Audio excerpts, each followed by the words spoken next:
विलास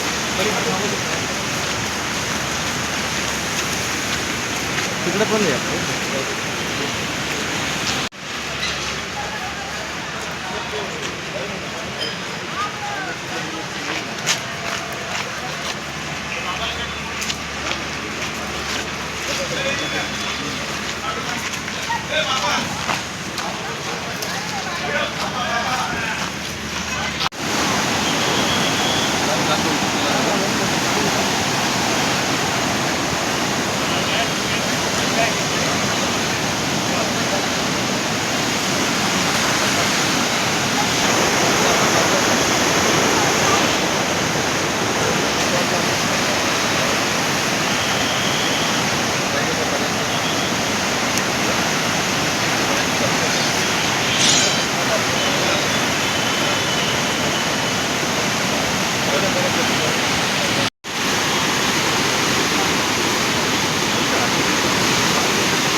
पाणी जास्त होत आहे त्या ठिकाणी आमचे लोक कंटिन्यूस मॉनिटरिंग करत आहेत. Control room, police control room आहे, कॉर्पोरेशनचा कंट्रोल रूम आहे, डिझास्टर मॅनेजमेंटचा कंट्रोल रूम ते मॉनिटर करतो आहे.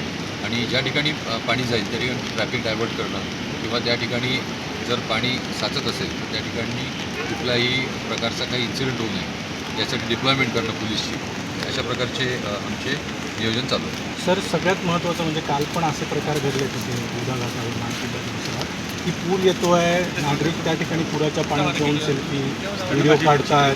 त्यामुळे कुठेतरी पोलीस प्रयत्न करतात की खरं तर नागरिकांनी इथे येऊ नये, मात्र नागरिक काही ऐकायला तयार होत नाही. एक महिना जो पाऊस नव्हता त्यानंतर हा जो पाऊस पडला त्यामुळे नागरिकांमध्ये एक आनंदाचं वातावरण असू शकतं. पण आमची सर्व पोलीस विभाग आणि सर्व प्रशासनातर्फे सर्व नागरिकांना विनंती आहे की आपली जी सेफ्टी आहे, पाणी मोठ्या प्रमाणावर आहे.